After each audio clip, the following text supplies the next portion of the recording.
One of the best things about re-watching or rereading a series is the anticipation of your favorite scenes and their outcomes. Some people might think it boring to redo the high points, but others not so much. I still get chills when I hear the crowd chanting. And another great thing is that while you wait for your favorite parts, you can keep a closer eye on the little bits that you might have missed the first or second time around. And that's the topic of this video. In other words, these are the details that stuck up on me like a ninja and bent me backwards for blowing it off for too long until I finally came to a conclusion and made this list.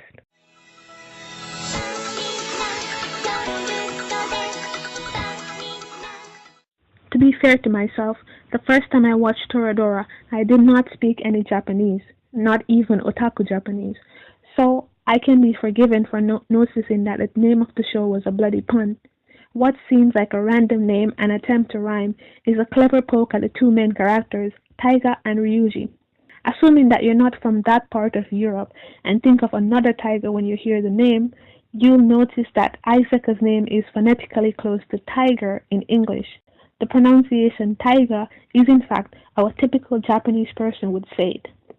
The Japanese word for tiger is Tora, thus the Tora part of the title. Perhaps to highlight their opposite characters, while Isaka's name on the title goes from English pronunciation to Japanese, Ryuji's name goes from Japanese to English pronunciation. Ryu means dragon. The English word dragon, when written or said in Japanese, becomes Doragon, thus the Dora part of the title. Their names also have cultural significance. The Seiryu or Azure Dragon protects the east and represents spring, while the Byakko or White Tiger protects the west and represents autumn. Thus the two are opposites and are often portrayed as worthy rivals or lovers for each other.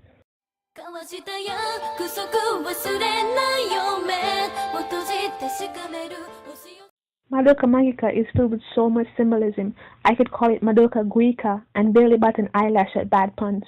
I would say I have little interest in dissecting the symbolism, but I've watched the Cake song so many times that I'm probably on some FBI watch this as a suspect for pedophilia. Big cake, round cake, right in front of me. The thing I'm here to talk about, however, is the opening song, or rather the first few seconds of it. As you observe Madoka's reflection as she stands on water, you can see that it closely resembles a soul gem. This, coupled with the superstition that mirrors reflect the condition of your soul, and the fact that by this point Madoka has already become a magical girl, judging by her outfit, this is a very clear indication of the true nature of soul gems.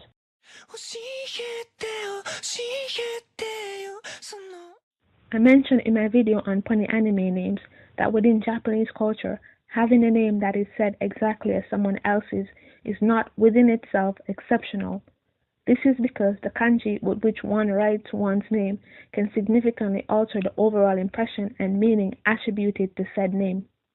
While not necessarily arduous, the concept might stun the average English speaker because outside of names with traditional alternative spelling like C and K Catherine and names that change spelling due to gender like Jean, the spelling of one's name does not really change except for aesthetic reasons or because of the cultural background of the owner.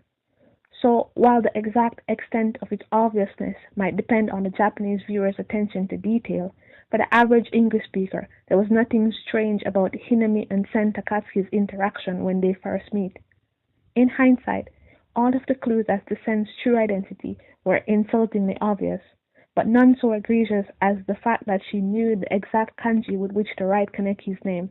Something that, unless you already know the person, is really hard to get without any hints. To be fair, even I could have guessed the kanji used in Kaneki as gold and tree because of their pronunciations and the fact that they have nature meanings. His given name, Ken, is another matter entirely because there was no way she could have known with which Japanese script he wrote it. And even if she guessed correctly that it was in kanji, there are tons of kanji that can be read as Ken. To be safe, she should have written it in hiragana. The fact that she didn't was the truest indication that Ishida Sui is either two people or a woman.